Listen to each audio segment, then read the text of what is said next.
gloria sea a nuestro Dios. Vamos a iniciar nuestra lectura en el libro de Filipenses capítulo 2, del verso 5 y 11.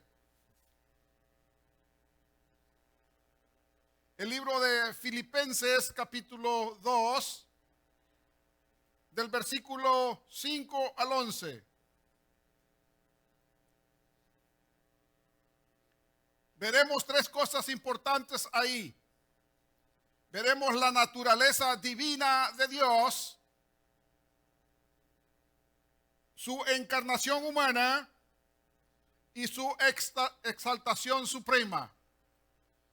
Sobre estos tres puntos nos enseña Filipenses capítulo 2, versos 5 al 11. ¿Está conmigo?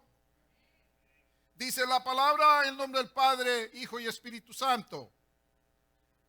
Haya pues en vosotros este sentir que hubo también en Cristo Jesús, el cual, siendo en forma de Dios, no estimó el ser igual a Dios como cosa a que aferrarse, sino que se despojó a sí mismo, tomando forma de siervo, hecho semejante a los hombres, y estando en la condición de hombre, se humilló a sí mismo, haciéndose obediente hasta la muerte y muerte de cruz. Por lo cual Dios también le exaltó hasta lo sumo y le dio un nombre que es sobre todo nombre, para que en el nombre de Jesús se doble toda rodilla de los que están en los cielos y en la tierra y debajo de la tierra, y toda lengua confiese que Jesucristo es el Señor, para gloria de Dios Padre. Hemos orado, puede tomar su asiento.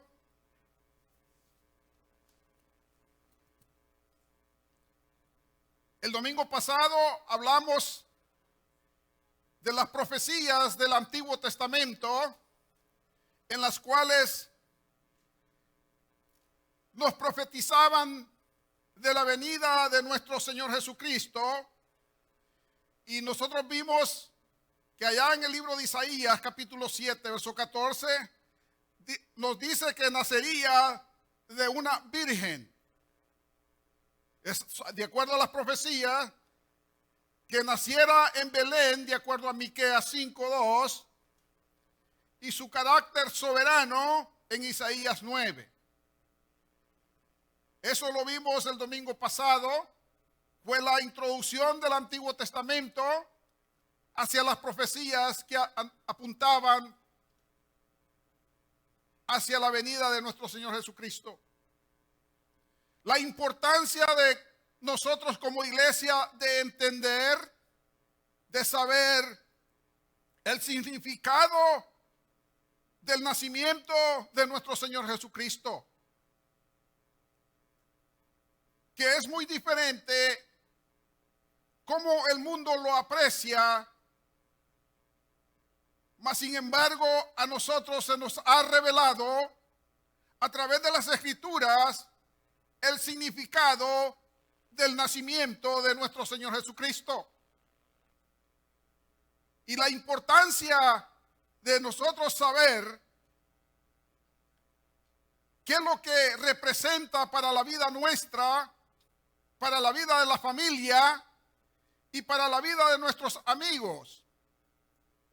La Navidad es un tiempo importante en el sentido de que nosotros podemos compartir qué es lo que significa y cuáles son los beneficios de esta fiesta. En el libro de Isaías se da una precisión de esa profecía de nuestro Señor Jesucristo. Pero ahora queremos ver nosotros los aspectos sobrenaturales sobre el nacimiento del Salvador. el nacimiento de El Salvador. Y sobre esos aspectos vamos a entrar ahora. Ahora bien, Pablo, de acuerdo a Filipenses, Juan en 1:14 lo describe de esta forma. Y dice, y aquel verbo fue hecho carne y habitó entre nosotros y vimos su gloria, gloria como del unigénito del Padre, lleno de gracia y verdad. Si mantiene el texto ahí, déjelo por favor. Ahora bien, nosotros veremos a través del Nuevo Testamento la afirmación de que Cristo es Dios y que Dios es Cristo. De acuerdo a las Escrituras, es un solo Dios y esto no puede confundir a la iglesia, sino que al contrario trae claridad a través de las Escrituras quién es Cristo Jesús. Y a través de Filipenses, San Pablo nos presenta a nosotros, como dije, número uno, su naturaleza divina. La naturaleza divina de Cristo Jesús. Volvamos a Filipenses entonces, capítulo 2, el verso 6. Dice la Escritura, si usted puede mantener su Biblia abierta, sería bueno porque vamos a hacer un estudio de lo que Filipenses nos enseña a nosotros sobre nuestro Señor Jesucristo. En Filipenses 2:6 dice, el cual dice, siendo en forma de Dios, no estimó ser igual a Dios como cosa a que aferrarse. O sea, la enseñanza allí, amados hermanos, de la palabra siendo en forma de Dios, Jesucristo siempre fue Dios. Jesucristo siempre sigue siendo Dios. Y Jesucristo siempre será Dios. O sea, en forma de Dios, Jesucristo se despoja de la realeza de Dios, de todo lo que él disfrutaba antes con Dios, lo tiene que dejar temporalmente, porque se le ha dado una misión, y esa misión es la que él va a cumplir. Va a traer a la vida de los seres humanos salvación y vida eterna. Traerá esperanza a los pueblos que viven en tinieblas espiritual. Y él traerá luz a las tinieblas de los pueblos y traerá salvación a las almas. Ese es todo el propósito de Dios, es salvar a la humanidad, salvar todos aquellos que escuchen el Evangelio de Jesucristo y vengan al arrepentimiento y se conviertan de sus caminos. Ese es el propósito de Dios. O sea, esa naturaleza divina de Dios, Jesucristo tiene que, el cual siendo en forma de Dios, no estimó el ser igual a Dios. O sea, deja su realeza y no se aferra a esa realeza, sino que se despoja de ella para convertirse un Dios en ser humano. Y eso lo que nos enseña el verso 6, dice, y siendo en forma de Dios, no estimó el ser igual a Dios, no se aferró a sus privilegios. Es como que alguien sea presidente de una corporación y un presidente de una corporación tiene los mayores privilegios que cualquier otro empleado dentro de la corporación. tiene los mejores privilegios, viajará en aviones posiblemente privados, andará en limoncinas, en los mejores hoteles de la tierra, los mejores alimentos, pero eso de un presidente de una corporación tiene los mejores atenciones y el mejor sueldo. Pero bajarlo de allí a ser un empleado que gane $15 la hora, hay una gran diferencia. Pues ese ejemplo lo podemos usar en Cristo Jesús, que Él deja su trono, deja su realeza, deja todos los bienes que tiene en su trono y se convierte en un peón o se convierte en un ser humano. Sin hacer uso de todos los privilegios que tiene en el cielo. ¿Por qué lo hace? Por amor a nosotros. Por amor a la humanidad. Por eso Dios lo ha hecho. A través del sacrificio de Cristo Jesús, nosotros encontramos que Jesucristo siempre ha sido Dios y será, o sea, de la misma naturaleza y esencia de Dios. O sea que la naturaleza y la esencia de la divinidad de Dios nunca es separada de Cristo Jesús. Cristo es divino. Cristo es divino puro, sin perder la divinidad en un cuerpo de un ser humano. Vea lo que Dios es. El ser igual a Dios, o sea, Él no se aferró a sus privilegios, pero que sí Dios, que Jesús es igual a Dios, sí lo es.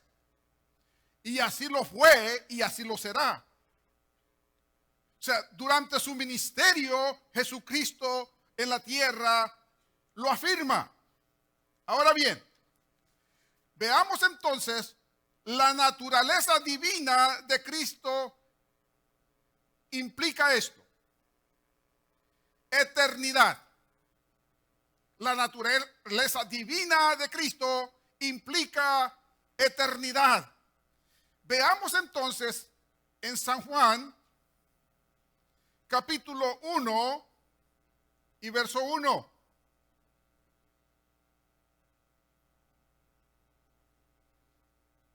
¿Estamos ahí? En el principio era el Verbo.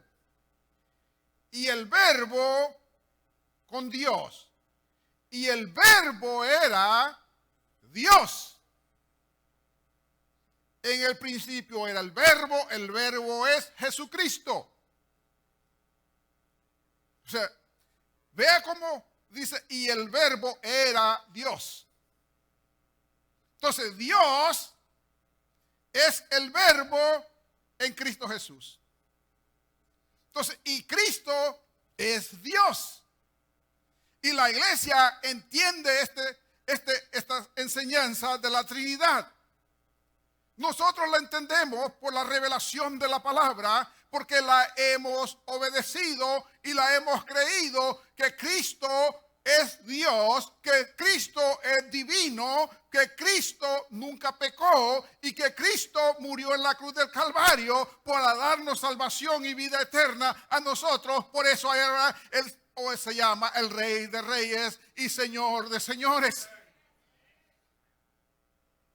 En su naturaleza divina de Cristo implica la eternidad, como lo habla Juan. También implica identidad con Dios, porque el Verbo en el principio dice era el Verbo, y el Verbo era con Dios y el Verbo era Dios. O sea, de una forma muy clara lo pone San Juan. Y Juan 10:30, el Señor Jesucristo dice, yo dice, y el Padre, uno somos. Hay en divinidad son uno solo, en esencia uno solo. Pero en propósito, para alcanzar la humanidad, Dios toma la forma de hombre para hablarnos en el idioma de los hombres. La importancia de lo que Dios hace con la vida de cada uno de nosotros, y como la Escritura también lo afirma en el libro de Isaías, en el capítulo 9 de Isaías y el verso 6. Isaías 9:6. Porque un niño nos es nacido, hijo nos es dado, y el principado sobre su hombro, y se llamará su nombre, ¿cómo? Admirable, consejero, Dios fuerte, Padre eterno. Esas dos palabras hay, Dios fuerte y Padre eterno. Entonces, en el Antiguo Testamento, los profetas escribían porque era el Espíritu Santo enviado a ellos y eran inspirados por el Espíritu Santo para que escribiesen lo que el Padre Celestial quería profetizar para el tiempo de la venida de Jesús. Ahora, ¿por qué el Padre, entonces, si Cristo no es Dios, por qué el Padre permite que se le llame Dios? Verso 6, ¿verdad? Consejero dice, ¿qué dice? Dios fuerte. ¿Qué más dice? Padre eterno. ¿Y a quién se le dice Dios fuerte o Padre eterno? Al Padre celestial. Entonces, Isaías dice, el Padre y Jesucristo son la misma persona. Porque ellos escribieron a través de la inspiración del Espíritu Santo, y Dios no va a confundir a nadie, porque Dios en el Antiguo Testamento dice, Dios es uno. Pero por el amor que Él tiene para nosotros, no era imposible Dios tomar forma de hombre sin dejar su divinidad. O sea que Dios sigue siendo Dios y Dios es divino, pero en un cuerpo humano. Y eso no nos confunde a nosotros, confundirá a otros.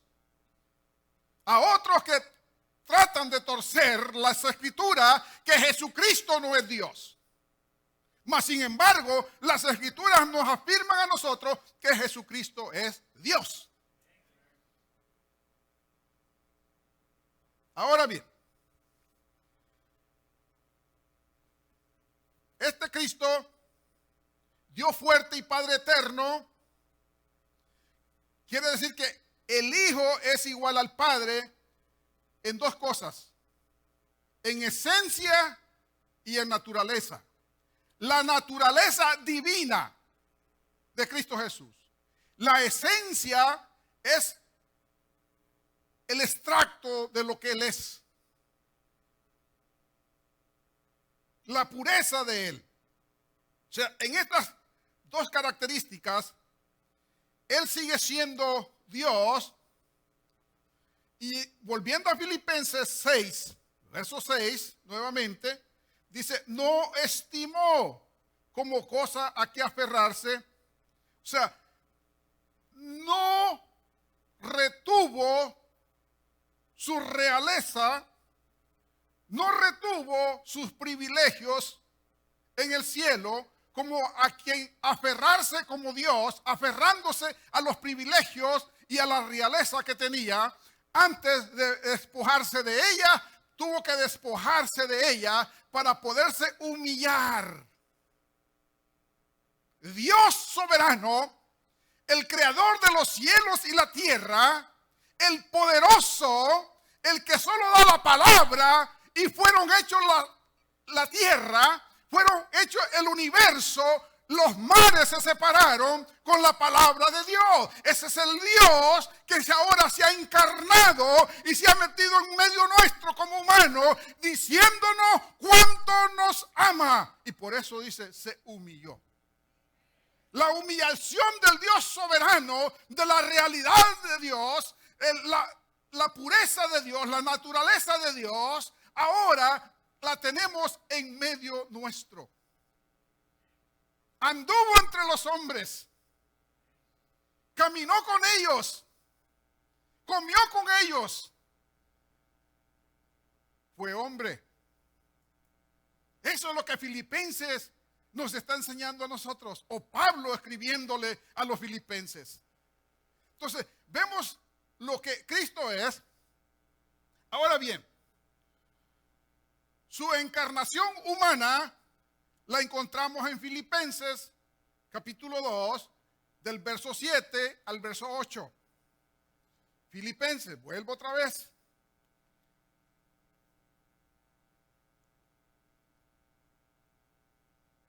Sino que se despojó a sí mismo, tomando forma de siervo, hecho semejante a los hombres. Oiga, se despojó a sí mismo, tomando forma de siervo, hecho semejante a los hombres. O sea, un siervo o un esclavo del Antiguo Testamento, o en el tiempo de los esclavos, el esclavo no tenía voz y no tenía voto, no podía opinar, solo estaba al servicio de su amo. Y eso es exactamente lo que Cristo hace cuando Él se vuelve siervo. Él se vuelve siervo, pero del Padre. Porque dice que Él se sujeta a la voluntad del Padre. Mire qué hermosa, qué rica la enseñanza que Cristo nos da a nosotros acá. Se humilló y se volvió siervo por amor a nosotros. Eso quiere decir, y nos enseña una gran lección a nosotros en cuanto a la humildad. Si Él se hizo siervo, solo vino a obedecer y hacer la voluntad de su Padre. Por eso dice que cuando Él iba a la cruz del Calvario, dice que enmudeció. No abrió su boca. ¿Por qué? Porque Él era siervo del Dios viviente y que había sido enviado para redimirlo a usted y a mí y a todos aquellos que nos están viendo. Por eso ese siervo se humilló hasta lo sumo y fue a la cruz del Calvario para pagar por usted y por mí. Por eso, el que ha recibido a Cristo como su Salvador debe de convertirse en siervo de Jesucristo. Conviértase en siervo y en sierva, donde la humildad tiene mucho más valor que la soberbia. Dios no le agradan los soberbios. No, Dios le agradan los humildes. Y usted y yo nos hemos convertido en siervos de Jesucristo. ¿Por qué? Porque ya éramos esclavos. Éramos esclavos del pecado, pero Él entró al mercado de los pecadores y nos compró con su sangre. Y nos quitó la esclavitud del pecado. Y ahora somos siervos de Jesucristo.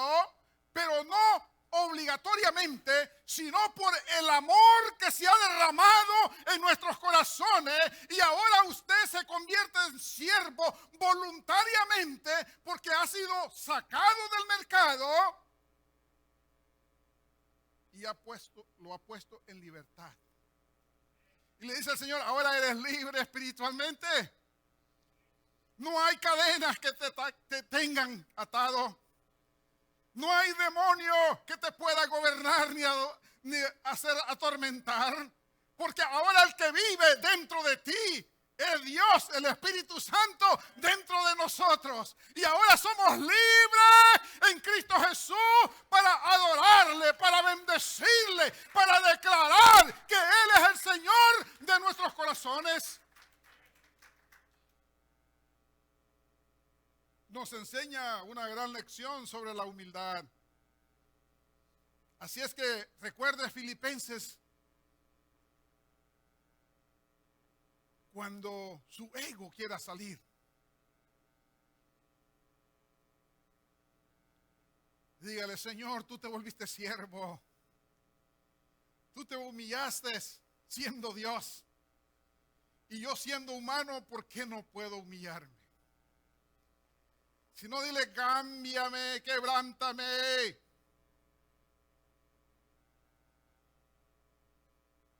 De todas maneras nos ha hecho de barro. Y Él es el alfarero. Él puede darte forma. Él puede, lo deformado nuestro, Él lo puede convertir en una forma donde tenga gracia para hacia Dios y para hacia otro. Y cuando la gracia de Dios inmerecida está dentro de ti, hay alegría, hay gozo, hay propósito. Deseas tener más vida para seguirle sirviendo a Dios en esta tierra, porque hay mucha gente que necesita la gracia de Dios, la salvación de Dios en sus corazones, y usted y yo somos los enviados. No podemos callar. Pues dérselo al Señor. Como que se siente cohibido hacerlo.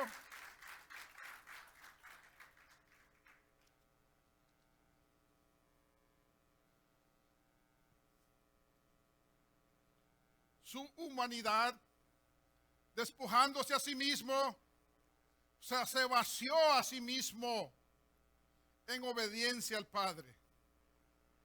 Qué hermoso. Pero no dejó su naturaleza divina.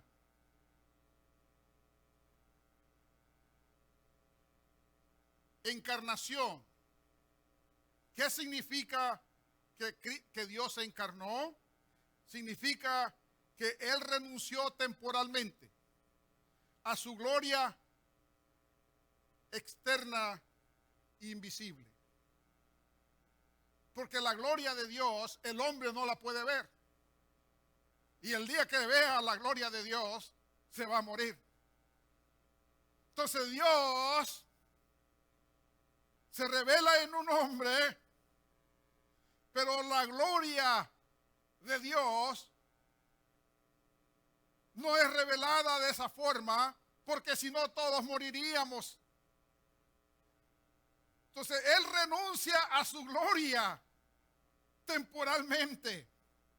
¿Por qué? Porque nosotros no estamos aptos para ver su gloria de la forma que Él es. Pero un día, dice la Escritura, lo veremos cara a cara como Él es. ¿Por qué? Porque entonces tendremos cuerpos diferentes, capacitados de poder ver la gloria de Dios. Y moraremos y viviremos con Él por una eternidad. Por eso, amados hermanos, vale la pena servirle a Dios. Vale la pena en esta vida tan corta que es servirle a Dios. Así que motívese al servicio de Dios por el conocimiento y la revelación de la palabra que llegó en el momento justo a nuestra vida para cambiarnos, para transformarnos, pero no solo para que nos alegremos y nos gocemos y estemos satisfechos con la salvación, sino para que diga, seamos obreros de Cristo Jesús. Obreros de Cristo Jesús. Eso es lo que somos. Obreros de Cristo Jesús. Entonces, si yo digo, ¿cuántos obreros de Cristo hay acá? ¿Ah? ¿Cuántos obreros y obreras de Cristo hay en este lugar? Recuerda lo que dijo. El obrero es el que trabaja en la viña del Señor. Y usted y yo vamos a trabajar este año que viene. Así que no tiene ninguna excusa. No hay excusa que pueda valer que usted diga no puedo. ¿Por qué? Porque usted ha sido liberado del pecado y ha recibido salvación y vida eterna y ahora es libre, ahora es siervo y sierva de Cristo para servirle a Él, para sacar otros esclavos del pecado a través de su testimonio y a través de la presentación de la salvación de Cristo a través de su boca. Usted y yo, ya Dios nos ha capacitado para este trabajo. Porque si no estuviéramos capacitados, entonces el Señor no nos hubiera llamado que fuésemos obreros. ¿Qué más necesitamos? Tenemos salvación, libertad espiritual, tenemos el Espíritu Santo, tenemos la palabra y tenemos el conocimiento que Cristo es nuestro Señor. Entonces, estamos equipados para hacer la obra del Señor. ¿Ves qué lindo es el Señor con nosotros? Mire cómo nos motiva a trabajar. Pero obviamente, si el cristiano los ojos los tiene puestos en las cosas del mundo, entonces nunca tendrá tiempo para la obra de Dios.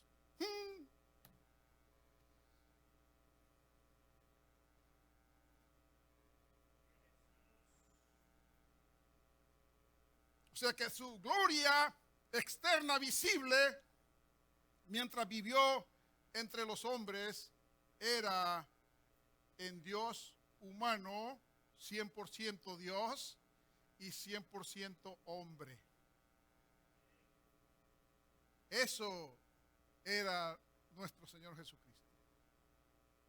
100% Dios en divinidad, 100% hombre.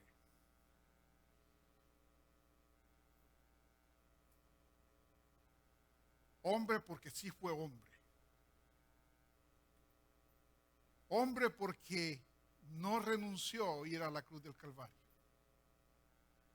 Hombre porque estaba dispuesto a ser esclavo de su padre. Hombre porque su palabra la mantuvo con su padre. Ese es nuestro Señor. Juan 1:17, capítulo 17. No tiene prisa, ¿verdad?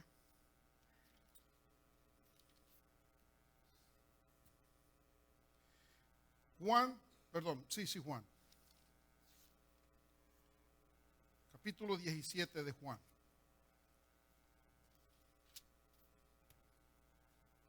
Verso 1.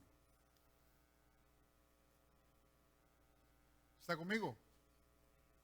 Estas cosas habló Jesús y levantando los ojos al cielo dijo: Padre, la hora ha llegado, glorifica a tu Hijo para que también tu Hijo te glorifique a ti. La hora ha llegado. O sea, glorifica a tu Hijo. En otras porciones dice: glorifícame con la gloria que tenía contigo. Entonces ahora glorifica a tu Hijo.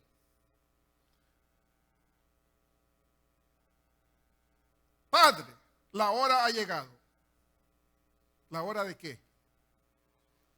De pagar el precio por los pecados de la humanidad o de todos aquellos que se arrepienten.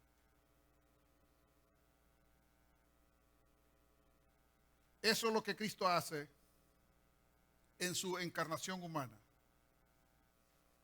Eso implica su identidad con la humanidad. Porque dice que tomó forma de siervo. Un cuerpo humano, forma de siervo. Eso es lo que Cristo hizo. Ahora bien, pero también esa revelación de la encarnación de Jesucristo implica la muerte de Jesucristo. Dios se revela en un cuerpo humano, pero implica la muerte de Cristo. Pero muerte de cruz. Los judíos, ellos detestaban, odiaban el sistema de muerte de la cruz, porque era muy cruel. Era el sistema más cruel que podía existir en ese momento, porque la muerte no era instantánea, la muerte era muy lenta, con mucha agonía, con mucho dolor,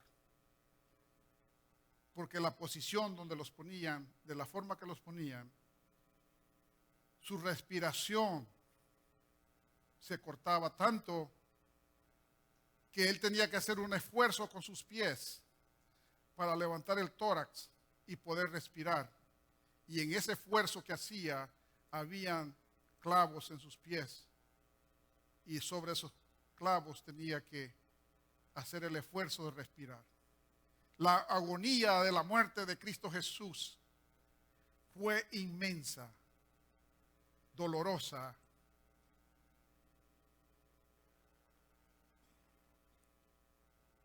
Y por eso vale la pena servirle a Dios, porque reconocemos su sacrificio.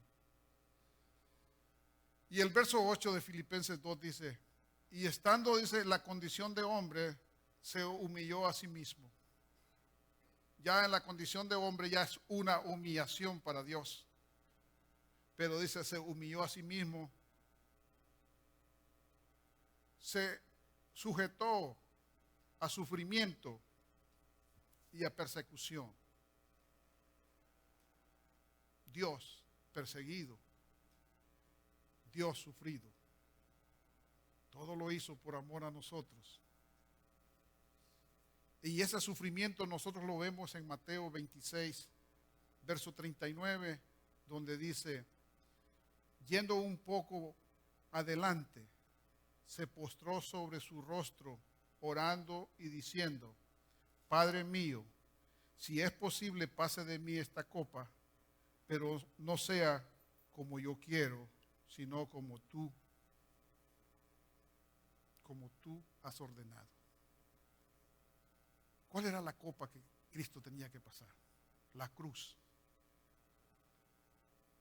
No había otro medio, no había otra solución. Si hubiera habido otra solución, el Padre se la hubiera dado en esta oración. Pero no, Él tenía que morir en la cruz del Calvario. ¿Por qué? Porque el sacrificio tenía que ser santo. Tenía que ser divino, puro, para poder redimir a nosotros del pecado. Por eso es que ahora Él es el sumo sacerdote. Él entró una sola vez al sacrificio y para siempre. Fue un sacrificio tan perfecto que cubrió desde el principio hasta el último día de esta tierra a los seres humanos. Eso es lo hermoso del Evangelio. Y finalmente dice, fue exaltado. Una exaltación suprema en el verso 9 y 11 de Filipenses 2.